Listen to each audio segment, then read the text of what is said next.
Good morning and welcome to the webinar on supported education, finding the right support for college success.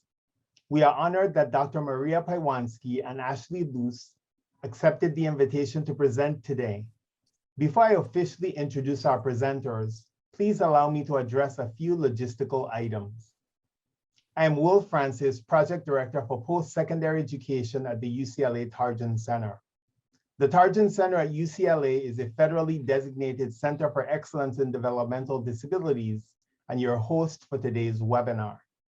Support for today's webinar comes from the California Community College's Chancellor's Office through a contract that enables us to provide technical assistance and training to community colleges DSPS who are working to provide equitable supports, services, and opportunities for students with disabilities, including intellectual disability and autism. Your participation is much appreciated. We are happy that you are here with us. Our institutions have implemented a variety of strategies to support our students in pursuit of their academic and workforce development goals. In implementing AB 705 using the Guided Pathways framework, we are more focused than ever on course completion, persistence, certificate and degree completion, transfer to four-year institution, and exit to high-wage, high-demand jobs. Some of you have added peer mentors, embedded tutors, educational coaching, and similar strategies. Today's presentation may be useful as our colleges move forward to design plans and to implement the new Student Equity and Achievement Program, or SEEP 2.0. A number of our colleagues are unable to attend today's webinar and have requested a recording of the proceedings. In order to facilitate access to a clean recording of the webinar, we've muted all calls. As we proceed through today's webinar, our presenters would love to respond to questions that arise from or that are related to the content of the presentation. Please look at the bottom of the Zoom program display where you will find a chat or text box. We are asking that you insert your questions into the chat box or in the Q&A throughout the duration of the webinar.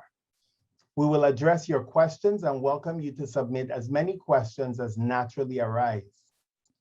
Our presenters may stop occasionally to address your questions, and we are asking you to insert your questions into the chat at any time. This may be a good time to test the chat function. If you would like, please insert a greeting into the chat box.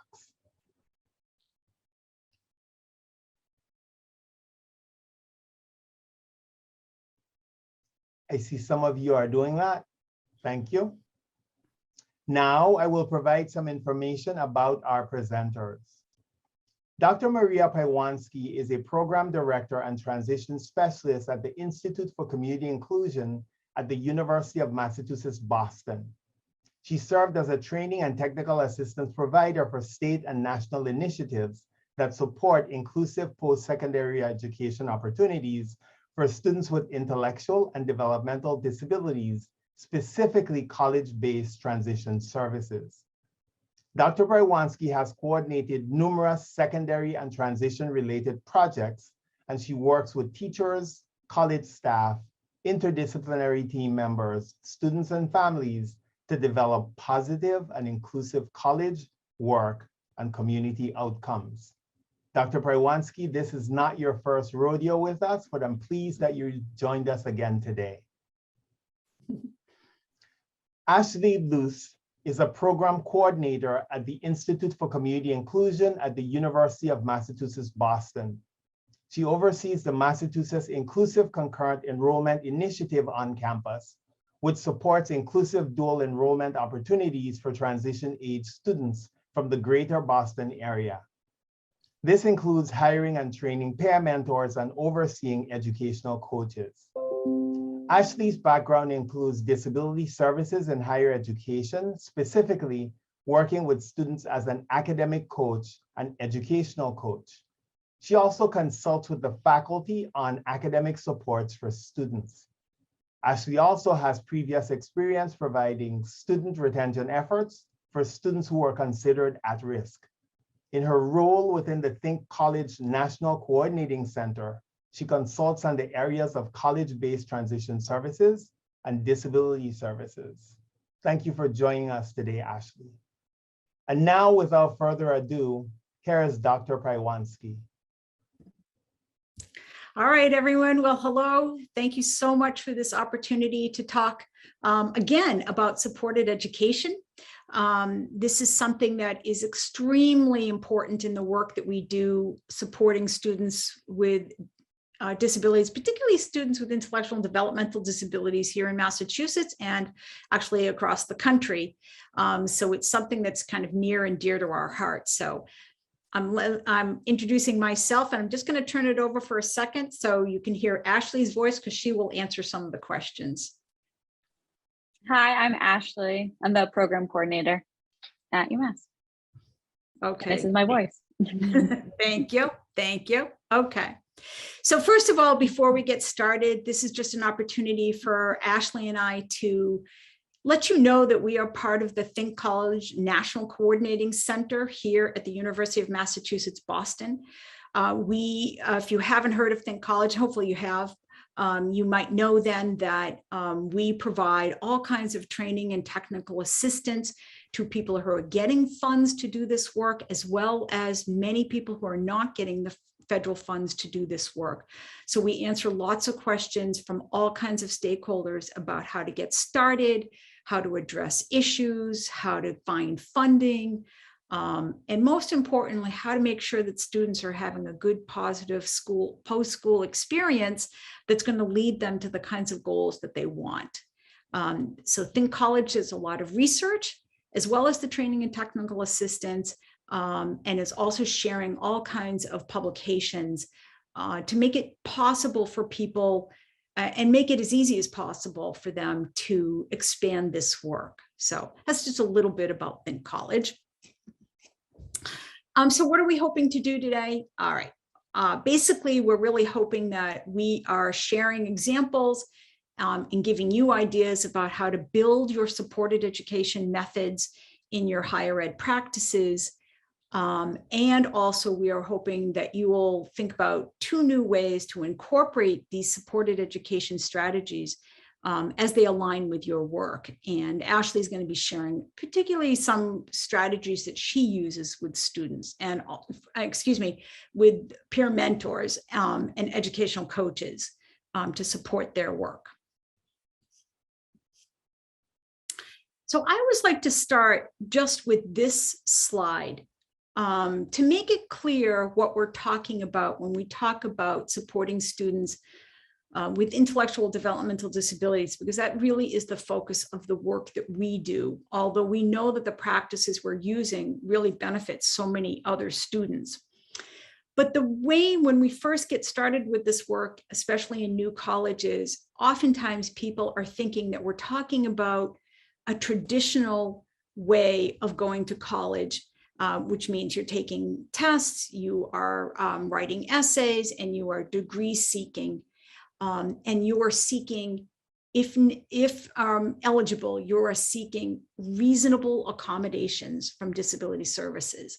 And that is really kind of the more traditional way of thinking about going to college and matriculating in college.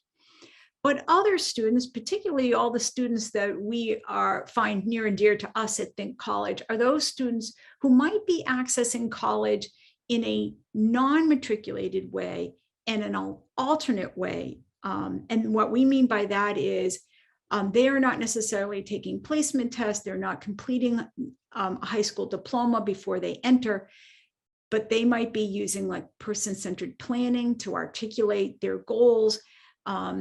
They might have an alternative credential opportunity or a certificate, and they might be doing something different than seeking out a degree, although it doesn't mean they're not, but many more probably are using an alternative approach to completing a course of study. The other thing is that, and this is what this presentation is really about, is those individual supports and plans that are helping students to provide what we call those wraparound services that are helping them to be successful at college, to pursue their employment goals, and to use peer mentors, as well as educational coaches to be successful. So I always find it important to kind of define what we mean by supported education. And really what I mean is that this is a model of support that really has been adopted by a number of institutes of higher ed, including many in California, Temple University. The idea of supported education actually sort of evolved out of Boston University, supporting students with mental health or psychiatric disabilities more than 20 years ago. So it's a model that we have adopted, but it's not new to people that are supporting students with IDD. So supported education really is this process of helping students with disabilities to reach their personal educational goals. Pretty simple. It's also meant to provide encouragement and to connect students to resources at their school and in their community. So we see supported education as being pretty, it doesn't have to be permanent. It might be, but it doesn't have to be permanent. It could be that you are providing some supported education for a few weeks, maybe one semester, or maybe the first year of a student's academic experience at college. I think one way of thinking about it too is the way that it's defined, and this actually came out of the original work out of Boston University, that supported education is really grounded in 3 principles. First, it's increasing individual skills. Second, it's increasing support from the environment. And finally, it's maximizing the fit between the individual and the environment. And a lot of people might look at that and say, those seem to be a lot of the principles of universal design. And that's true. These really are, these principles really dovetail. It's really, how do we make sure that students are individually supported, but how can they find the natural supports in their college environment? And then how do we maximize that fit so that we can fade support? And that's kind of how we are looking at, that's the definition we really like about supported education. Why is it necessary? Well, there's lots of different students at colleges that would benefit from supported education. And I presume that many of you know that. But for one thing, the way this really got started was to help address the stigma and prejudice that some students feel in college, and that makes them feel like they can't do their best work because of that stigma that they have. It addresses the fluctuations in student need for accommodations and assistance. So a student might benefit from supported education, which also includes accommodations and assistance. And eventually you might be fading out some of the support as they are getting accustomed to accommodations and assistance. It really benefits service coordination, particularly for some students who would benefit from having a small team of people support them at college. It has an impact on disability, on academic success. And that's one of the things that students often say, is that they feel that they have benefited from that supported education from either a coach or a mentor or a tutor, because it's helped them to sort of transition and really better understand the expectations of being a college student. And also there's a need for improved employment and educational outcomes, and supported education is one of those models that really seems to help ease students to rise to those expectations for employment and educational outcomes. The way we like to think about supported education is really thinking about the wraparound services that can address 3 types of challenges that students may have at college. One is access issues that happen, the challenges of access in college. The second is retention issues. And the third is outcomes. So I'm going to move into each of these right now. So first off, in a supported education model, a student may benefit from having support as they access and orientation to the campus. So they may go through the typical college orientation, but maybe they have a supplement, a second one, where they can ask a few more questions or have another review of the orientation. It might mean having a contact person on the campus. And I would say that most of the students that we work with appreciate having a contact person, especially their first semester or their first weeks at least, to have a contact person. It's helping them to learn how to use resources on the campus. Many students with or without disabilities may not be used to using typical college resources. They may need additional support for registration and also support navigating transportation. So those are some of the initial ways that supported education can support that access to college. As far as retention goes, educational and supported education can help with that kind of ongoing support. As I said, there's some students that may never need more than like a week or 10 days of support on the campus, but other students really might need more, like a semester or even 2 semesters to really acclimate to college. Many of the practitioners that we know across the country are finding ways of using priority registration to help students to access the kinds of classes that they need. Especially when they are not matriculated students, sometimes that automatically puts them into a second category of student where they might have to, unless they get a supported education model, they might be waiting until the very end to be able to register for a class. And with supported education, one of those practices sometimes is finding a way of working with the registrar or assistant registrar to get priority registration to help students. Supported education also helps with tutoring and peer counseling. So the tutoring might come from like an academic coach or a tutor, but a peer counselor might even come from a peer mentor. Supported education also recognizes the importance of the social activities and the social navigation that's so helpful for students learning how to be not just coming to the campus, taking a class, maybe eating lunch, but really learning how to engage in the community and on the campus. And then also how to access other mentoring programs, because the idea behind the supported education is that you eventually might be able to fade, and maybe you are helping students to connect to more typical mentoring programs that are available to all students on the campus. And then finally, another barrier sometimes is the outcomes, getting to the outcomes for college. Supported education can really help with the service coordination.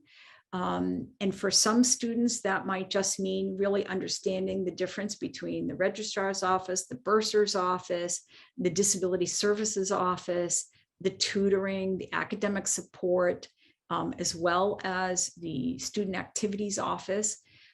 So sometimes that kind of supported education is everybody sort of being aware of how to support students to fully appreciate all that's available to them on the campus.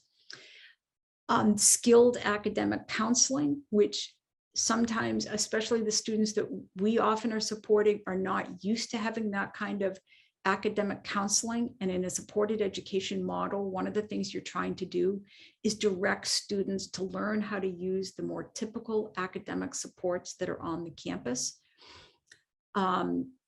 Also getting a plan for a course of study and a credential, as opposed to just taking one class, or building on trying out classes. The idea is to get to working on outcomes that you are really looking at a course of study, getting a learning plan, and working towards some kind of credential. Another piece, when we first got started with this work, so many people were very focused in on the academic access, for good reason. That was the most challenging part of this work, is getting access to courses.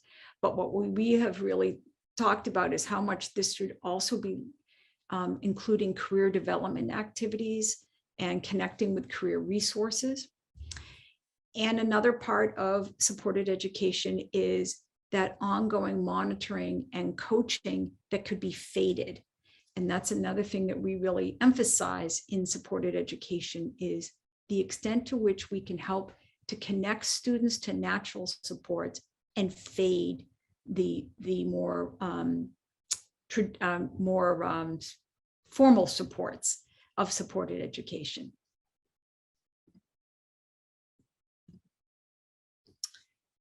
Bottom line, supported education programs can be successful in many different agencies and settings, serving consumers who have differing characteristics, tailoring services to population needs, and complementing existing resources.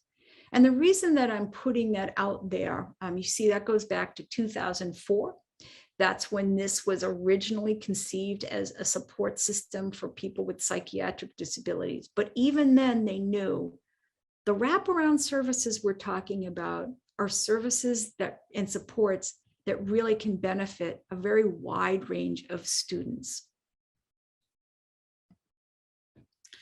So now I'm just going to backtrack a little bit and say, well, why not see what disability services can do to support supported education, and talk a little bit about how that might not be so easy for more typical disability services offices to provide.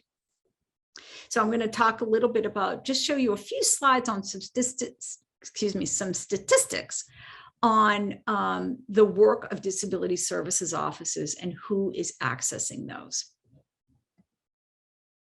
So I hope you can see this slide. I've tried to just highlight what I'm really trying to say here is that as late as 2019, with this is the latest data that we have. What you're looking at is, let's just look at undergraduates, that 19.4% of students that are on the college campus are accessing, have disability. And that is a pretty big number. And it's also a number that many disability services offices will tell you, this is what keeps us very busy. Just with the kind of typical accommodations that we can provide. So I'm just going to move on to show you. So now you see, okay, you've got that 19% of the student population might be accessing disability services or might be eligible there. They have their students with disabilities. And when you look at the kinds of accommodations that are being provided, you can see 48% might be using sign language, offices might be using sign language interpreters. Another big one is faculty provided written course notes or assignments, which now is probably digital notes, adaptive equipment, readers, very personal attendance, maybe for someone with a physical disability who is eligible for one. Digitally recorded books, 66%, but that is kind of what you're looking at when you're looking at the typical accommodations that disability services offices can provide. And then when you're looking at the kinds of various services and accommodations, again, you're looking at large print or braille, tutors, alternative exam formats, maybe career services, but more likely here's an increase in priority class registration. So those are kind of like supports that disability services can offer. And these are all great. But when we talk about the kind of supported education I was describing, that's not necessarily something that they may have a lot to do right there with just providing these accommodations that students are eligible for. Bottom line, one of the things some things to keep in mind is about the staffing of these disability service offices.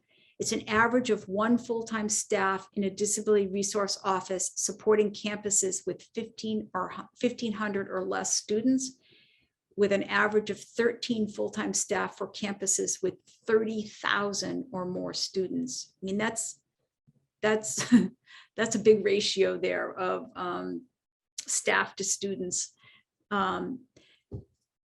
Equally, the budgets can be very widely. So 23% of disability resource offices receive funds from the campus foundation office, including private foundations. So it really varies as to how these offices are funded. Something else too about students who are registered with the disability services offices, there's great variation. And on the campuses with less than 1,500 student enrollment, disability resource offices report an average of 94 students with disabilities registered with the office. And for campuses with either 10,001 to 19,000 student enrollment, the average is 752 registered students. Maria, we did have one question in the chat.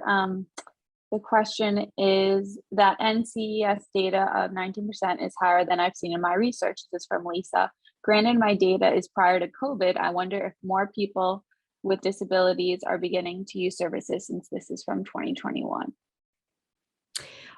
That is a very good question. I'm not sure if anecdotally, I would probably agree with you. I don't know if Ashely, yeah. Yeah, I would agree. But I'm not sure what the data is right now. Yeah. Thank you for asking that question. Okay, let me see if I can move this. Okay. Finally, one little more piece of data. According to the American Institutes for Research, 46% of students with disabilities who graduated from high school enrolled in a post-secondary institution, and only 40% of those individuals completed their degrees or certificates within 8 years. Okay, that might not be very surprising to anybody. That might be research that we've heard. But the next part of that is, what's the disparity? Well, a recent survey concluded that even though 86% of universities enroll and educate students with disabilities, only 24% of the schools polled say they offer those students assistance to a major extent. I say that because you could see why. They've got their hands full. There's a lot of students who are maybe eligible for accommodations. Maybe they don't all seek them out, but many do. And Disability Services Office have a lot of responsibility supporting a great number of students on the campus. So I'm saying all of this to set some context for why investment in some supported education can benefit many students who are going to college, who may not alone be able to be successful with just, and I don't mean just, but with the accommodations that disability services offices can offer. They may need more and can be successful, but they may need more than disability services offices are required to provide. Maria, we did have a couple more questions just about that data of 19% of college students. I don't know if you want to go back to the slide. The question is that of college students are using DSPS support nationally, correct? So this is nationally, yes. And then that is very reflective of the percentage of individuals with disabilities outside of college, correct? This is only in college, right? These are students in college, and students enrolled in post-secondary institutions. Got it. And then the slide that mentioned 900 students using services out of 10,000, that is not 19%, or Lisa just clarifying the math for that. Yeah, let me be clear about one thing. So what I was able to find is this data is obviously very fresh, new, and recent, 2021. This data, I could not find more updated data than the data that we were talking about here, I think. Was that right? Yes. Yeah, so I don't think we can compare these two, but because I couldn't find more updated data that aligned with this data right here. Yeah. Yeah. She just mentioned that in the general population, there are estimated to be 20% of people with disabilities. So that 19% is very close of to that. Yeah. Thank you. Okay, I will go on, but of course, please stop. And thank you, Ashley, for keeping the questions front and center. All right, I use this slide just as a way, and this slide was something that I had developed as we were starting to expand the number of opportunities, expand the number of colleges that were curious and wanted to establish some inclusive post-secondary ed services on their campuses to support a wider range of students, including those with intellectual developmental disabilities. But really, we're concerned about the demand that would place on disability services offices. And this is really where we began talking a lot more about supported education. So what I use this slide to say is it's understood that students may be eligible for disability services. But going back to that supported education model that says they may need like more of a variety of supports and resources, this is what I try to say is I understand the student has responsibilities, faculty has responsibilities for good teaching. Disability services main responsibility is the accommodations, and the outcome is that students will then learn how to use those accommodations, that a program coordinator is really the one that's really helping with the academic advising.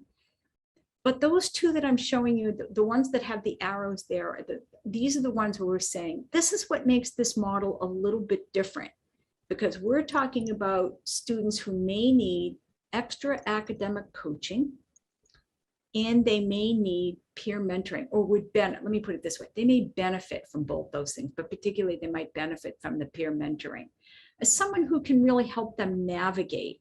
So we are not looking to fatigue disability services as much as to say, but we do think that a supported education model can include some kind of academic coach or educational coach and peer mentoring. And those are the two things that we're talking about here.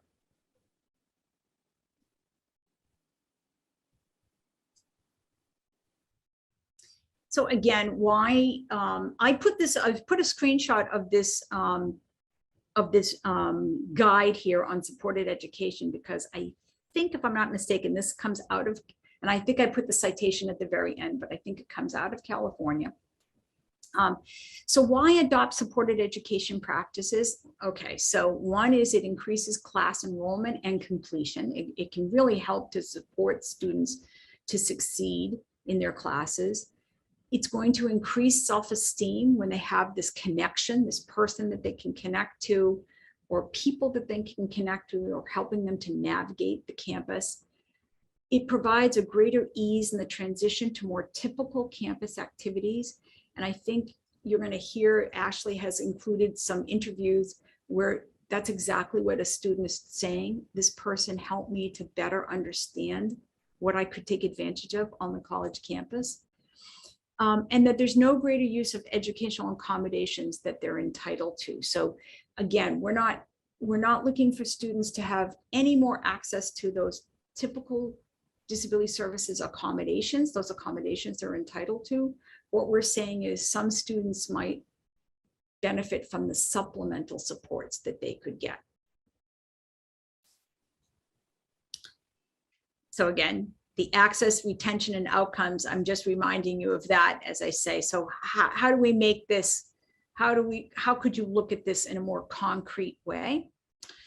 So let's just look at increasing individual skills as the first part of supported education. And again, that might be really preparing for academic success. And the students that we often are talking about, these are the students who are really learning not just what a syllabus is, but their responsibilities when they have a syllabus. Things like class engagement, how to prepare for class engagement, and how to access academic tutoring. These are the things that supported education, like an educational coach, can help a student with. It might be helping a student to manage their own schedule, something that's fully expected of a college student, but not always expected of a student with a disability who may have had a lot of support to be directed to their schedule as opposed to managing their schedule. Or finding ways to expand their college experience beyond courses. So that's one of the things that we really work on a lot, is helping students to have a richer college experience by not just going to classes, but learning how to access the resources and also to be part of the campus community. When you're talking about increasing support from the environment, that might be helping students to find those resources, those natural supports that all students on the campus have access to.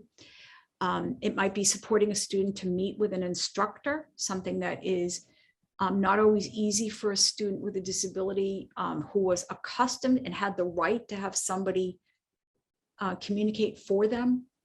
Now, when you're in college, you're expected to communicate yourself, and they might need support rehearsing how to have that conversation or communicating a meeting with an instructor.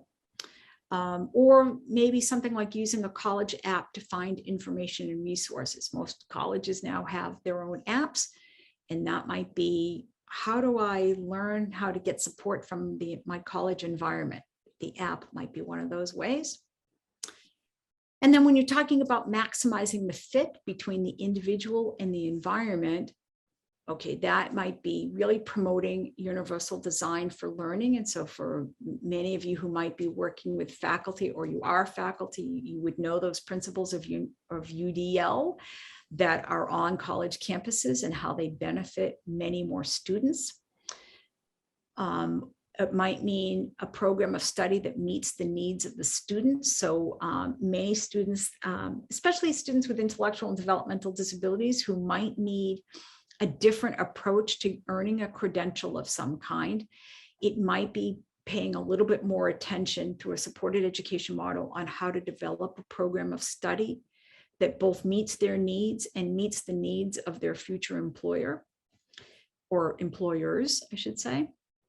And also maybe it means support, the supports that meet the needs of the student to be successful. And those are all ways that a supported education model is maximizing the fit between the individual and the environment. Okay, I am going to turn this over to Ashely now, so give me 1 second to stop sharing my screen. And I'm going to turn it over to Ashely. Okay, so now I'm going to be talking about different supported education options. The two that I'm going to be focusing primarily on are peer mentors and the use of ed coaches to support students. A lot of what I'm going to be discussing is applicable to peer coaches, if you have academic coaches who are peers, or e-mentoring, so remote peer mentoring. So what is an educational coach? So an educational coach supports students in assuming the typical role of a college student. Coaches help students to understand themselves as learners in the classroom. They support appropriate classroom behavior, organizational skills, and navigating and accessing resources on campus. Educational coaches teach students how to advocate for themselves and provide natural supports as minimally as possible. So as Maria mentioned, what we're really doing here is helping the student access everything that's naturally on campus. Educational coaches' responsibilities. So ed coaches assist with travel training and campus navigation. They assist with the inclusion in campus life, including student access to course content and campus resources and activities. Ed coaches provide strategies for study skills, test taking, note taking, time management, and organizational skills. They encourage problem solving and decision making, allowing students to be as independent as possible in the college environment. They review and encourage the use of accommodations and make appropriate curriculum adaptations to fulfill course requirements for audit status. Ed coaches strategize with the student on how to communicate with faculty regarding accommodation plans, attendance, and fulfillment of coursework.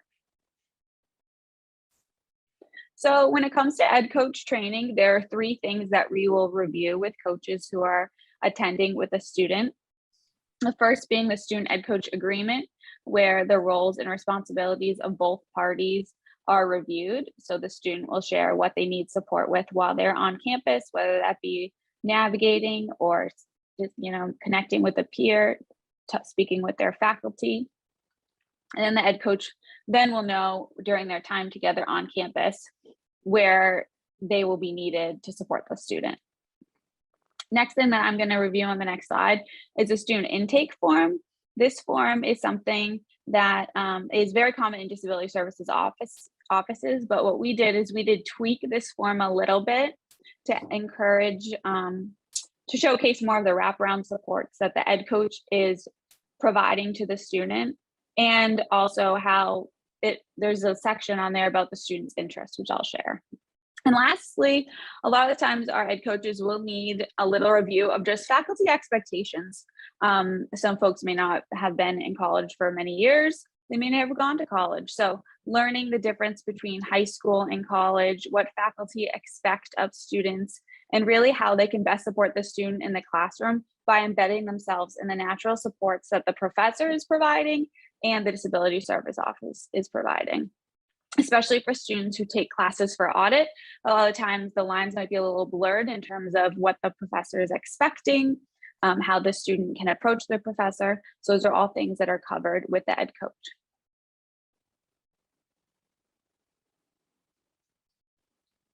So this is a sample of an intake form that we use. And if you see on the top here, this shows the supports that Mark would benefit from as outlined on their program application and their IEP documentation.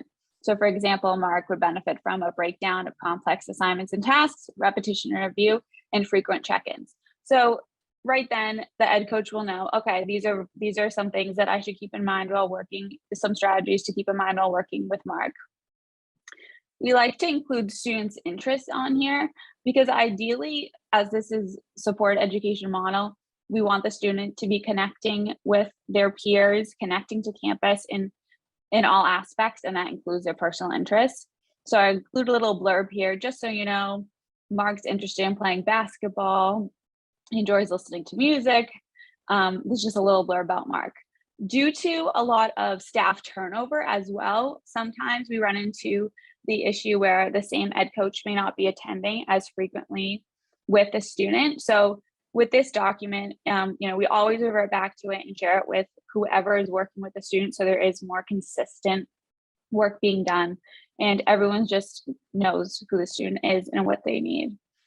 And lastly, we'll review the ed coach support section, kind of demonstrates specifically what the ed coach will be doing with the student. So for example, taking notes during class for Mark to review after class, and reviewing the classroom material and demonstrating them in a way that Mark can understand, like breaking assignments down into smaller tasks. And lastly, so our disability services office at UMass Boston is called the Ross Center. So the Ross Center accommodations are outlined at the bottom of this form. And what we do is after the student has their intake appointment with the Ross Center, we will check off what accommodations that student was approved for to access. And if they are not receiving those accommodations from the Ross Center, on the right here, what we'll do is we'll write down the alternative. So, okay, if Mark is gonna have his coach with him in class to take the notes for him, then he may not be accessing the note-taking accommodation that he was approved for with the Ross Center. So again, it just confirms all of the supports that the student is receiving, and breaks it down into different, so you can really see where it's coming from. And here's an example of ed coaching in practice. So for example, Mark has a question for his professor, and his ed coach assists Mark in logging into student email and drafting the message. A second example, while working on an in-class activity, Mark discussed with his coach the best way to ask a classmate to work together.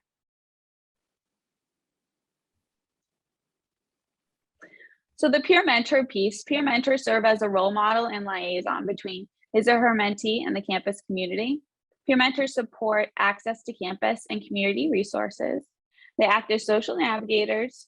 They support mentee in goal setting and attainment, attend social activities and events on campus, and they model self-determination skills. And there's a photo here of some current students in our UMass Boston Macy program and their peer mentor, or one of our peer mentors.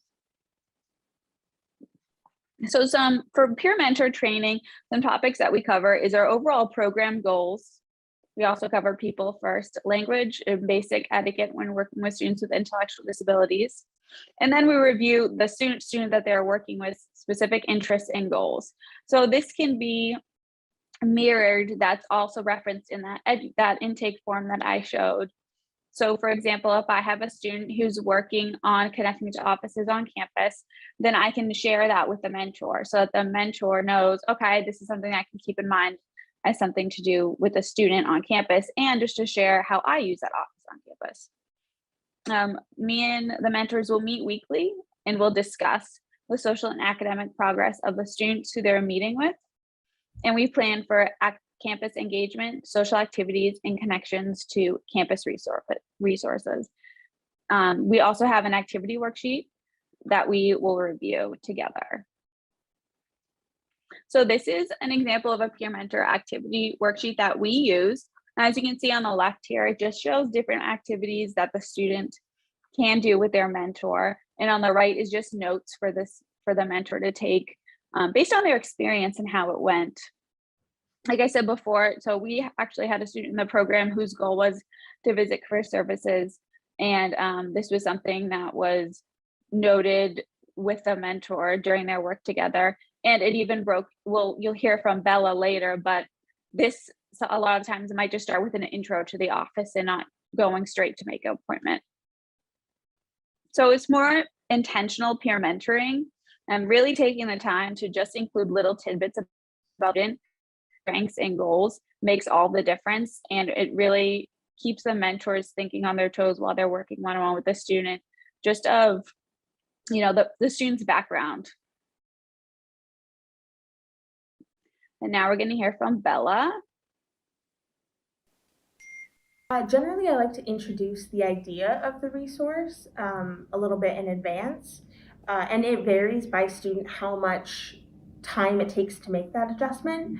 But maybe one meeting I'll tell them about a place on campus or a resource they might benefit from, and then I'll suggest checking it out sometime, and like kind of transition into the idea of going before we go so that they feel prepared for it, and they can enjoy the space more or get more out of the resource.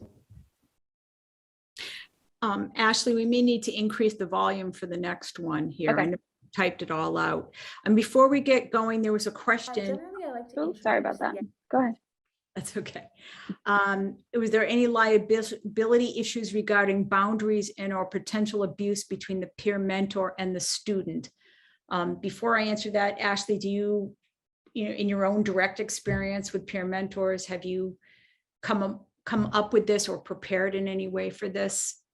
We do have our students sign a confidentiality agreement, and we do require the students to share pretty, you know, detailed notes on their time with the student. But similar to that student ed coach agreement, the power is really in the mentee. It is not in the peer mentor. So if a mentee is feeling like the relationship between themselves and the mentor isn't the best, then we take that into account. And we do frequent check-ins with the students who's receiving the peer mentoring too. So I would say we haven't encountered it, but those are a couple things that we have in place to prepare in case that were to come up. And I would say that at the state level and also at the national level, I think that it very much resembles what other people are doing, where they're going through much more training with peer mentors and also including confidentiality and student rights. So I do think that there is more. I think they're getting a lot more training than they used to be a peer mentor. Somebody also asked that question about paid. That is kind of all over the place. Some people do not pay peer mentors. They are giving them like free training, and they are doing this more on a volunteer basis. And they might be, the issue with volunteering is sometimes you don't get the commitment that you need. So some people have kind of built up like some rotating coaches so that there's always someone available to be a peer mentor for a student. But other people don't believe that you should be paying people to be a peer mentor, which I totally agree with that. At the other side of it is sometimes people get concerned about the commitment and feel like that's a way of giving people a stipend if they can learn how to be a peer mentor for a student. And I would say that oftentimes after one semester, a lot of students don't necessarily feel like they need that pay. They're committed to it. But it is still really very much depends on the philosophy of the services and also what's possible. Thank you, Will, for dropping off the link to the PowerPoint. We did share that ahead of time. And give me one more second. I think, did we miss another question here? Background checks. I'm not sure if all people do that. It's not unheard of. I don't think Ashely is doing it. I don't think that people are doing it. Are you?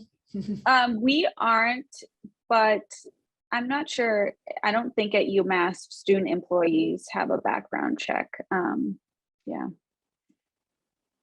But it's not unheard of that people ask. It's not unheard of. No, I've heard of other universities. A lot of the community colleges will do background checks for every position. Before we move on, let me just see if a student is qualified for financial aid, we could have a student become a student worker who's in our third year of the program for internship hours. Thank you, Laura. Thank you for sharing that.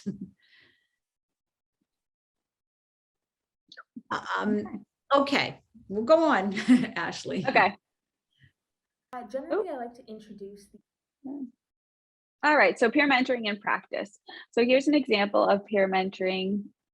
So Will wants to meet new friends on campus, but when he approached a student in class, the student shared that she was taken. Will was upset by this and shared his experience with his peer mentor. Together, they discussed strategies for meeting new friends, and the mentor explained what the student could have meant by taken. So this is actually a real example that happened just a couple months ago with one of our students who his goals are to introduce himself to more classmates. And as he was leaving a class, he did approach one of his classmates and this happened. And what was the mentor, who actually is Bella, was really impressed by was just how much of a conversation he wanted to have and how detailed and how willing he was to share his experience and how he felt afterwards and moving forward, how to navigate that. So it just shows that there's a lot that happens naturally in that mentor relationship that you don't plan for. And that's something that I'm sure all students would benefit from if they have a social interaction that might have been a little upsetting or confusing, that they would all benefit from someone to speak with about that.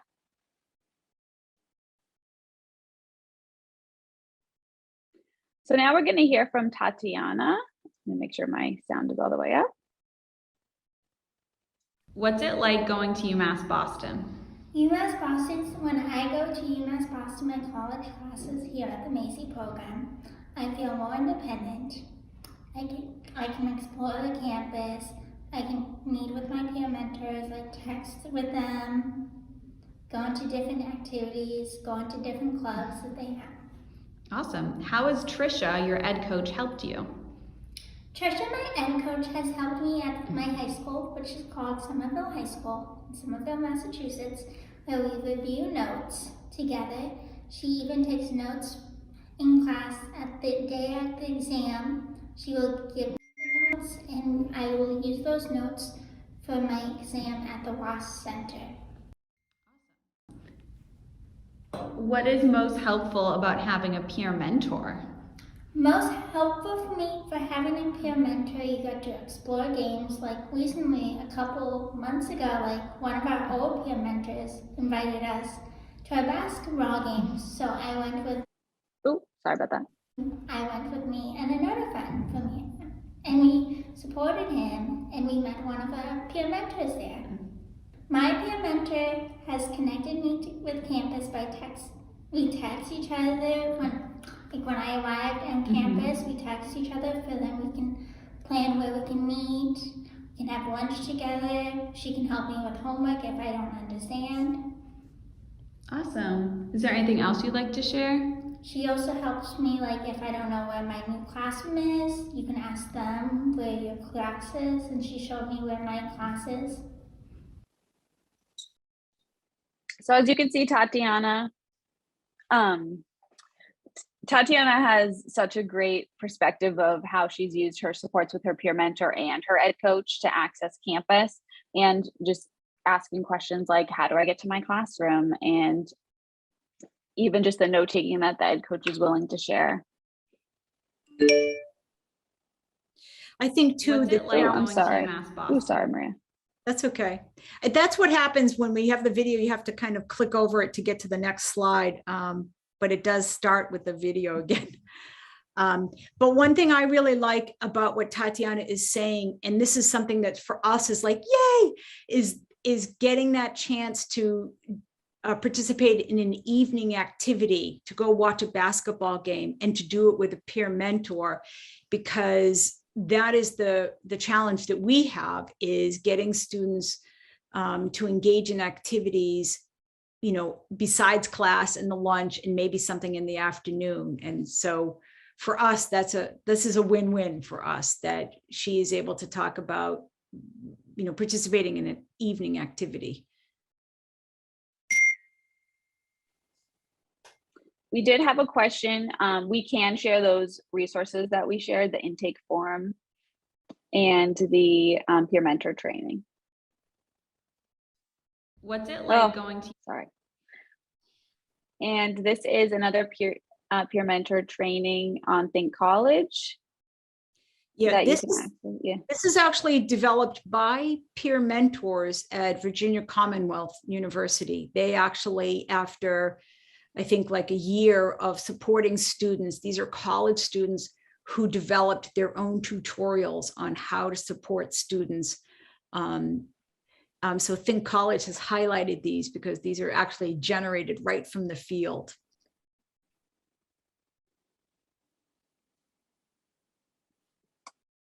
And then e-mentors, we do have remote peer mentoring as well. And we haven't had many students attend, but what a big pull is that they know there's somebody who's available with the answers to any questions whenever they need, so they can log on whenever they need to, days when that they are not on campus. But I will say a lot of our mentors and their students feel comfortable sharing their phone numbers, so they do speak to each other, as Tatiana kind of explained, after classes and when they're not on campus too. That is also something that I should mention is reviewed during the training, because it's an interesting kind of line for the position, because all the mentors end up being very good friends with the students, but just making sure that the mentors are aware that they don't need to share anything that they don't want to, and that their college experience might not be the same for our students. We also have a comment from Julinda Holmes Tolbert. Peer mentor can be paid through work study if the peer mentor student qualifies. And I know you've done something kind of similar, Ashley. I wonder if you wanted to respond to that. Yeah, so students can be paid through work study. At UMass Boston, we actually had a collaboration with the Career Services Office this past year, where it was an apprenticeship opportunity. And this was offered through Career Services, but what they did is just picked up our peer mentor position and then shared it as an apprenticeship. Students were able to access more for the career development opportunities in addition to their role. So they were participate in workshops, and this method also made us reach students who were like education majors, psych majors. So what was interesting is the mentors were actually tasked to complete their own set of goals through the apprenticeship, while our students were completing their set of goals with their peer mentor. I think, Ashley, one thing that you have said, and I know this to be true, that a lot of peer mentors, people think, well, if I only had a special ed department on my campus or an education department, but actually by going through work study and career services, you have found people that typically might not have even thought of themselves as being peer mentors, that are coming from a range of undergraduate programs, right? Yeah, that's true. We have computer science majors are a big one. And a lot of that is because the students want to connect in person with other students, and being a computer, from speaking to these majors, the students don't feel connected to campus. I'm not sure if that just speaks to the major or the like what comes with it, but they absolutely love our being a mentor, and it's a really great way that they are seeking to participate in getting someone a mentor for themselves, really. So it's pretty incredible.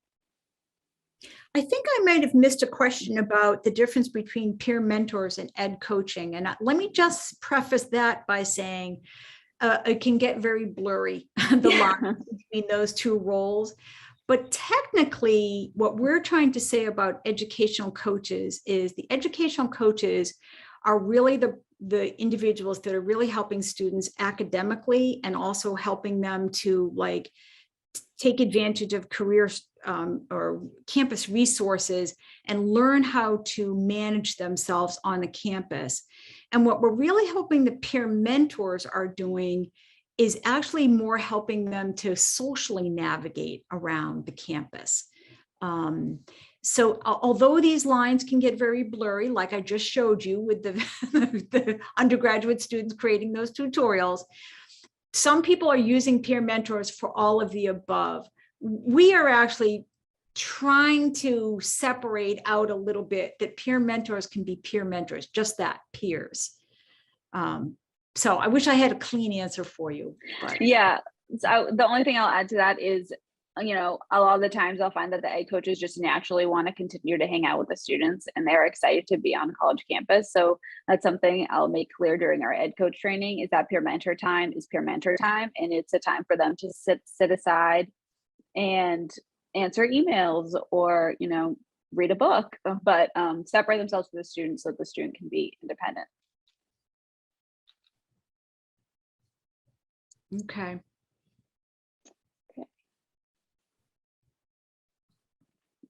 We have one more video from Tatiana, and she's going to explain what it was like using our disability services office.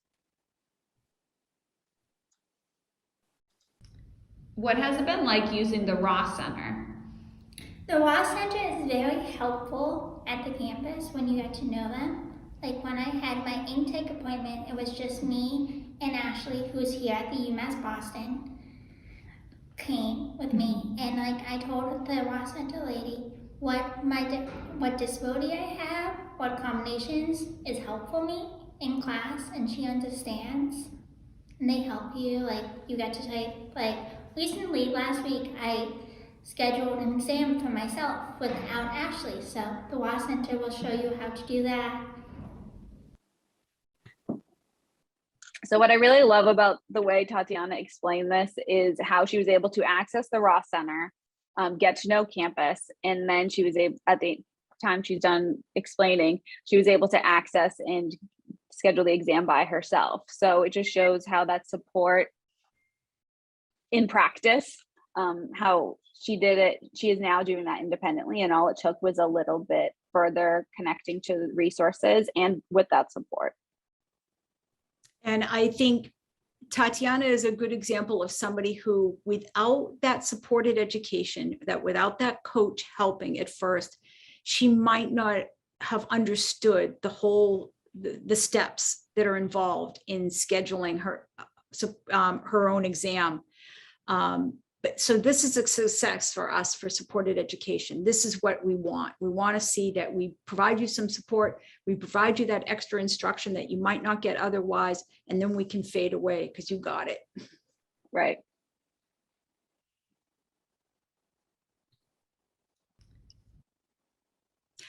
Okay. I just wanted to point out a few things. One is that I was working on another project supporting people in Florida that also have a number of programs. And we wrote a couple of promising practices that were coming out of Florida. And one of them is this promising practice out of North Florida, University of North Florida, where they are really working on this peer mentoring. And they have a large number of peer mentors, and they've come up with a very good model of formal training for them. And then they're able to support many more students. Their particular focus is students with autism. And they've had a lot of success. So I actually put the link in, I think I have the link here in the resources here, but I wanted to point out to you that this is a very short read. This is a 2-page fact sheet, but it really explains how they adopted, why they adopted peer mentoring and how they went about it.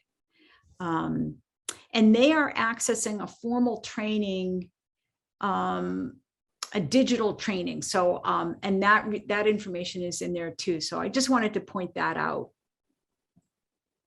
If you don't mind, thank you, Ashely. If you don't mind doing the rest of the slides for me. So these are some references and resources. All of these, well, most of them can be found on Think College, but if not, I've put the full citation here so you can find them. So anything that we referenced in today's presentation is in here. And this is also where we drew information from. And as I said, California has had some work with supported education. So I put that link in here, and I did reference it a few times. So did Temple University, and I've put that in there as well. But I also did put in a couple of resources that are on our Think College site for peer mentor programs, because that is, you know, ideally, that's what we're really going for, is to sort of develop these peer mentor programs. But there are some students that really benefit from having, you know, really learning how to be an academic student. That can be very new for them, and they just need more support to learn those skills and strategies. I'm going to look back here for a second at a question. Does the education coach contact a student to follow up with the student's educational progress to assist proactively? And is this done on a consistent basis? Does he? I can answer that question. So ideally, yes, that's what we want when we train ed coach, but due to staffing, sometimes that's not the case. So when we talk to our local districts about who's going to be the ed coach for our students, this is a part of the conversation. Not only who is the coach, but how much time is that staff member going to devote to the student during the week, even on days that they're not on campus? Are they going to be in touch over email? Is there going to be a requirement that the student lets them know everything that they accomplish? Like, how is that collaboration going to work? I've had districts handle it differently. Some districts will, you know, pass along what's needed to complete to a different staff member at the school. So there's a couple students who are supporting the student back at the high school, but there's one student who's attending our program with the student. So I would say it depends, but like you said, it does need to be done on a consistent basis. So I'd say that's our biggest, the biggest thing that we try to push. And I just wanted to clarify too that Ashely and I are working in Massachusetts, where we have legislative funding that's making it possible to do inclusive, what they call inclusive dual enrollment or college-based transition services. So we are working with a lot of students who are still eligible for transition services, and part of their transition services is going to college. And we are trying to say, why not just have all your transition services at college? You can get everything done there. Independent living, and academics, and your social connections. But we are also very well aware that that is the minority, and that many more people are supporting students who have exited high school. And Ashely has experience working with students that have exited, and we are well aware of that. In any case, we still really believe that supported education, particularly peer mentoring, can be very beneficial to a lot of students. Ashely, you can move the slide, I think, if you don't mind. Okay, well, that's really it as far as the information that we wanted to share. We are both very happy to stay for any questions or comments or examples that you have. The one other thing I will say is that we have developed formal training for educational coaches and peer mentors in Massachusetts, but we've designed it so that we can expand it beyond Massachusetts. We have it on Canvas right now. And one of the things that we've learned, and maybe some of you know this too, is that we trained a lot of people last spring, a lot of educational coaches and peer mentors, and 1 year later, they're all different. So what we've learned is there's a lot of turnover with the coach and the peer mentors. And so we always need to be prepared to train them. And I'll leave it at that. Great. Thank you so much for the presentation, Dr. Paiewonsky and Ashely Luce. I've noticed that Patrick, your hand was raised from earlier in the presentation. Is there a question, Patrick? And I'd like to say to everyone else, if there are questions, please keep the questions coming. While we're waiting for questions, I will drop a link into the chat so that people can begin to provide us with feedback about the presentation today. So yeah, questions, feel free to ask any questions you may have. While the presentation was ongoing, I was wondering how the audience was thinking about, so there's going to be the SEEP 2.0 funding. So Student Equity and Achievement Program funding. How many of you were thinking about using some of that funding, persuading your administrators to use some of that funding to help facilitate the availability of education coaches and the peer mentors to support students? I noticed, Shalita, yes, you're asking for me to reach out to you after this. I will. I think there's a question in the Q&A. I see hands. I don't know. Let me see if I can. I will allow, I don't know which one of you was first, but I will allow Kelly to speak. Do you want to speak, or do you want to put the question or comment into the chat? I'll hit the allow to talk and see if this works. Hello, can you hear me? Okay, Yeah. hi. This is great. I love what you guys are doing. So we are an organization that actually has the paid staff to work at the community colleges with that blend of peer mentors and education coaches together. So that piece. So in California, Regional Center pays for it. And I would love to see the training if you would share that. Like, can I email you guys? Because I know we've been doing that training with our mentors to help the student, because it is all the skills, right? That's what we're seeing. It's the soft skills. I have students who can barely handle one class or 5 classes, but if they don't have the soft skills, they are really struggling with being successful in college. And so wondering how you guys are kind of tackling that with your peer mentors. You know, Kelly, first of all, Ashely does direct training on the ground. She's doing training with the coaches. And then we also provide this, like these mini courses. And I'd be happy to show you this brochure that we were using to promote, because it has the topics that we're addressing. Okay, great. I'd be very happy to share that with you. Excellent. I'll be emailing you guys then after this. Thank you. Thank you. Thank you for that. I needed to unmute myself. Okay, and then it looks like Miriam, I will allow you to speak now if you'd like to do that. So here you go. Hi, thank you so much for this great presentation, for organizing and for giving presentation. I have a question for Ed Coach and Peer Mentor. Do you provide as an accommodation?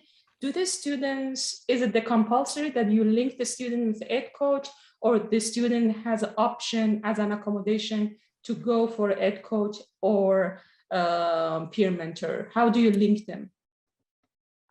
So for us, it's a requirement for the program for there to be an Ed Coach, but I know through our Disability Services Office, they do have a peer mentor position that works specifically for students who are registered with that office. So we use our peer mentors as the social piece to our Ed Coaches in our program, but the Disability Services Office has peer mentors specifically for their registered students. So both models are very similar. Awesome, thank you. And I did see, yes, I absolutely will share. I will find a way of getting the brochure to Will, and then Will, I presume you could disseminate that. Certainly. Okay, and also Laura, I see your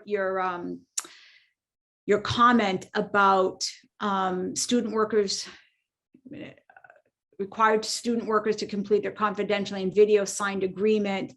But somebody else was also talking about the liability issue has been raised, and that has been raised.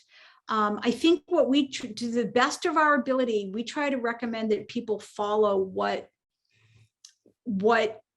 protocols there are on their campuses, but there are so many students that are doing either volunteer work or paid positions. So there's bound to be a protocol to refer to. Yeah, so that's good advice to use whatever the campus or district policy is. I wonder for people who are on the participant list, you're a part of this, you're providing either education coaching or peer mentoring on your campus. If you could share with Lisa and others, all of us really, how you are handling the liability issue, we would love to hear that. It's a very important issue. So if some of you would like to share how you're managing this, navigating this, we'd be happy to hear it. And I will say the way I navigated it, because confidentiality was like the first question that I had when I started developing the peer mentoring, was talking to other offices with similar positions. That's kind of, especially that disability services position I mentioned, anything that involves confidentiality, a lot of times the office will be able to share how they handle it, and you can just kind of mimic it.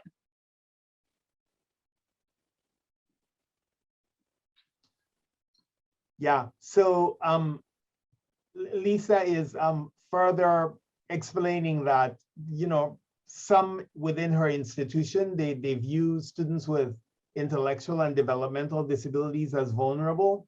And so to protect, you know, they're trying their best to protect students. So how are, I believe Miriam, or was it Kelly, were you saying that you are providing some of these services? If confidentiality is something that you dealt with, how did you do that? Oh, I see Kelly has placed a response into the chat. We have an MOU set up with each school.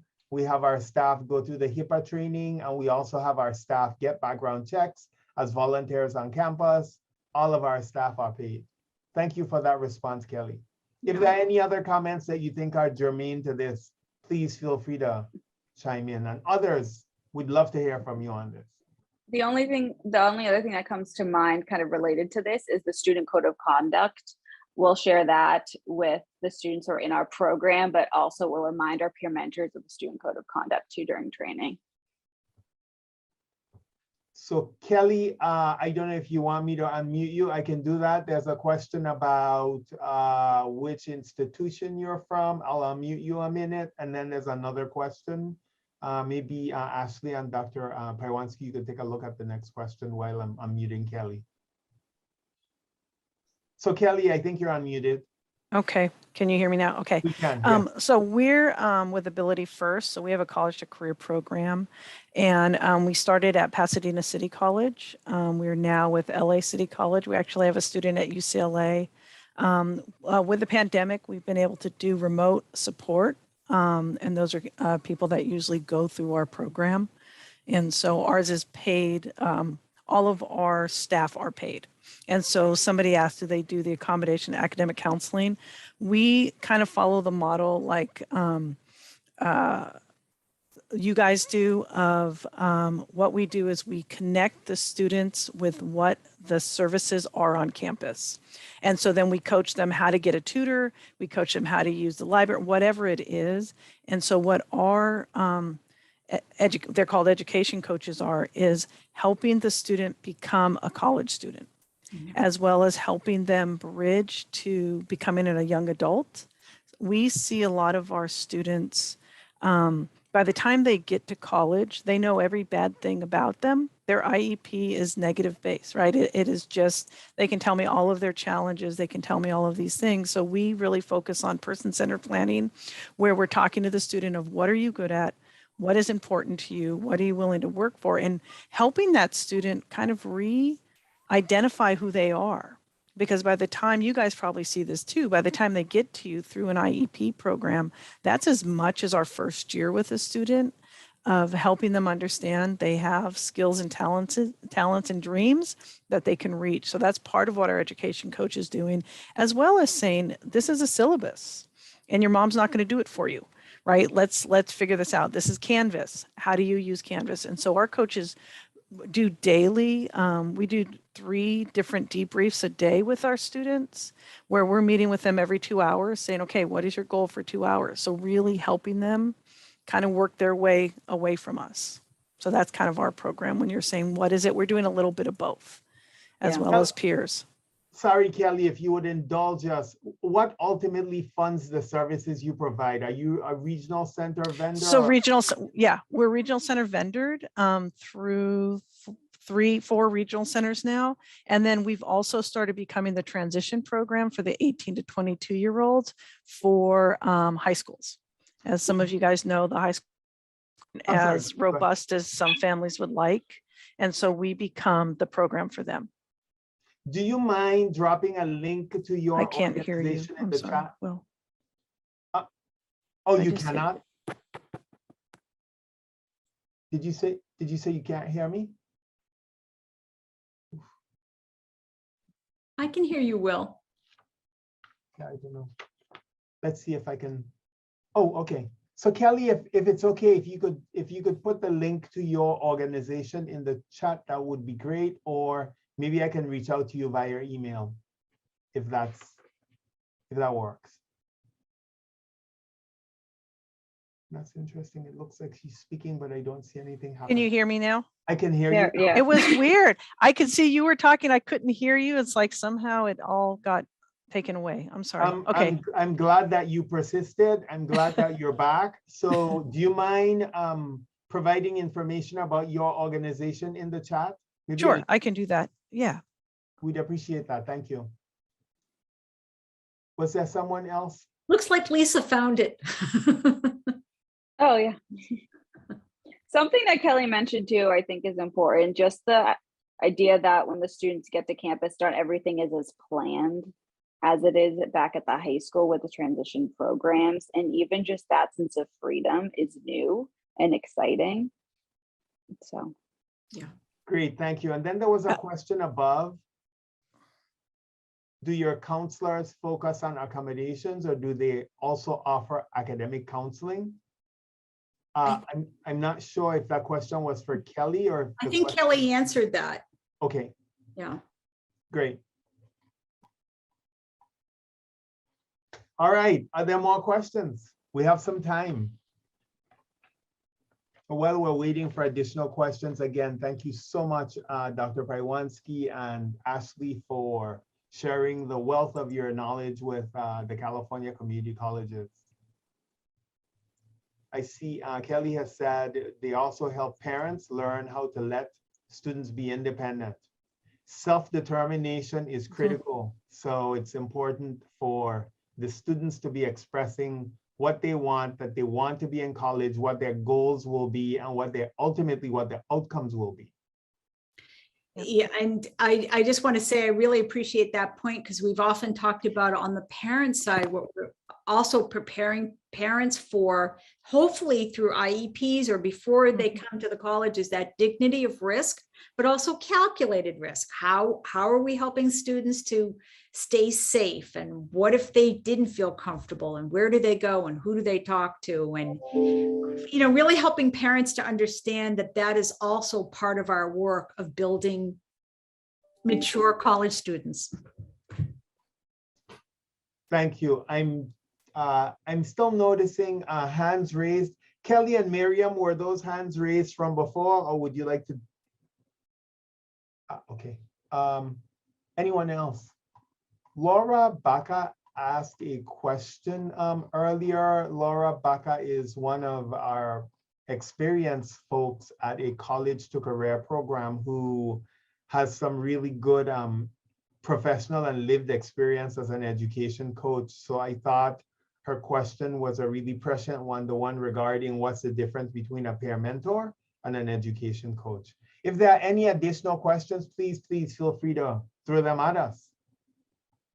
I see a hand. Whose hand is this? It takes me a while to scroll to see where the hand is, actually. Sorry. Whose hand am I missing?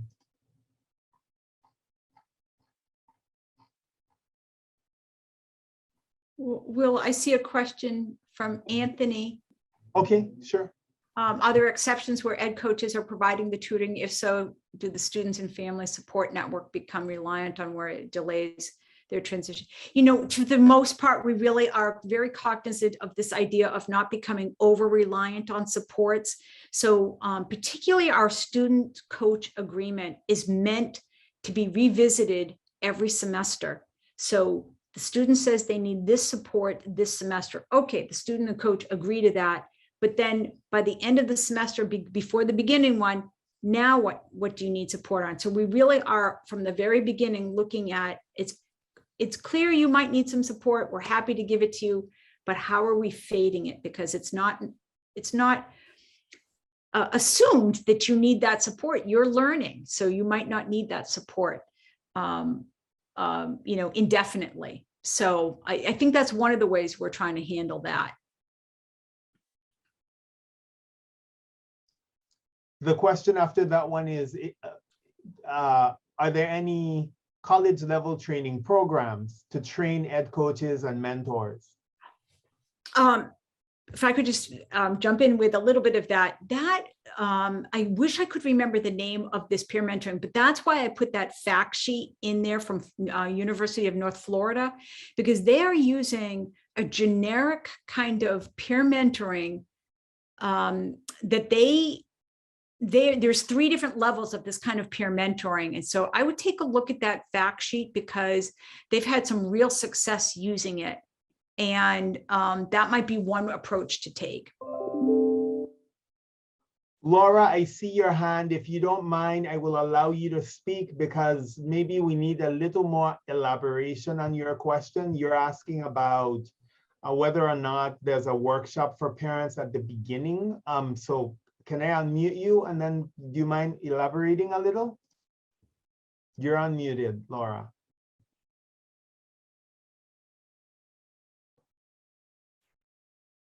Can you hear me now? We can, yes. Okay, great. Thank you, because I was typing in my notes saying I made a mistake. I knew I wasn't clear.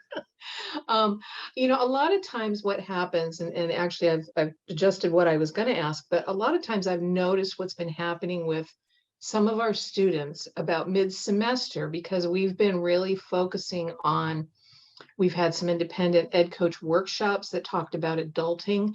We have our campus resource class, or not campus, excuse me, community resource class where organizations are coming in to speak.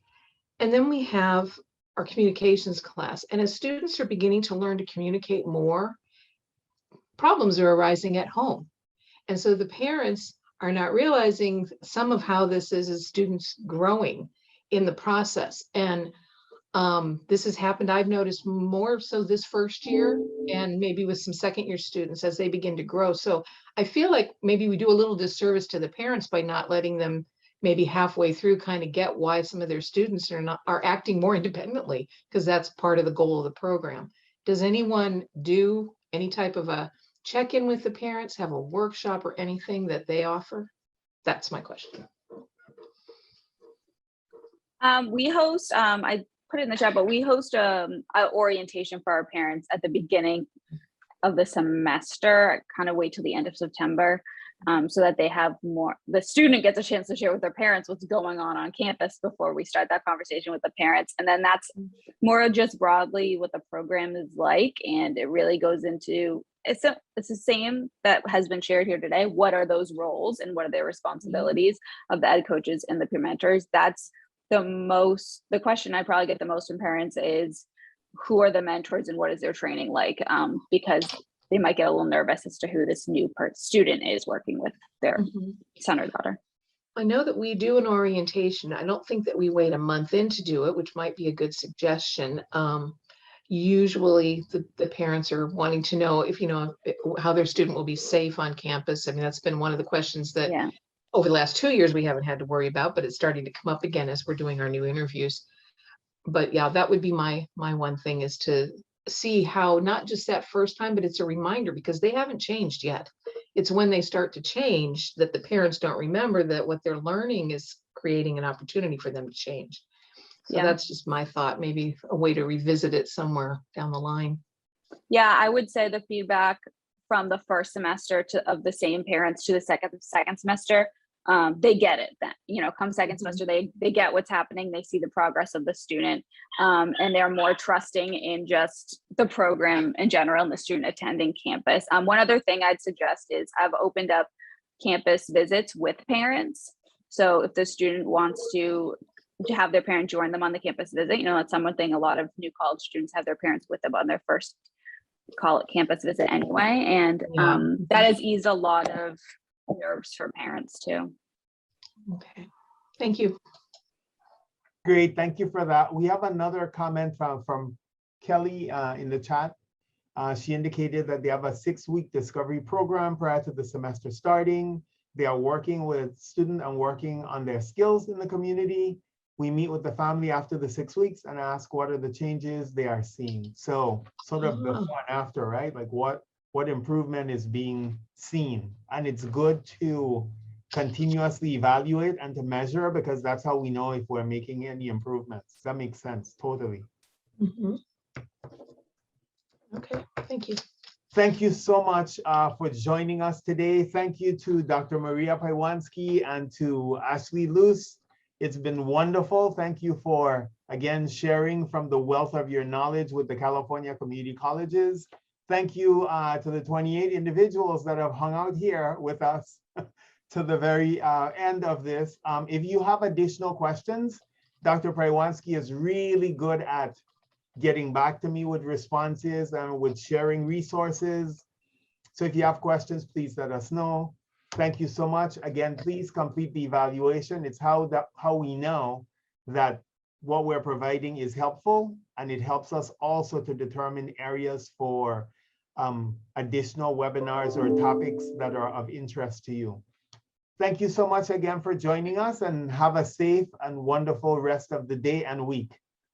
Thank you, everyone. Thank Bye-bye. you. And Bye-bye. I did see resources, and I am going to get to them, like Anthony, the agreement is coming. Okay. Bye, everyone. Bye-bye. Thank you so much.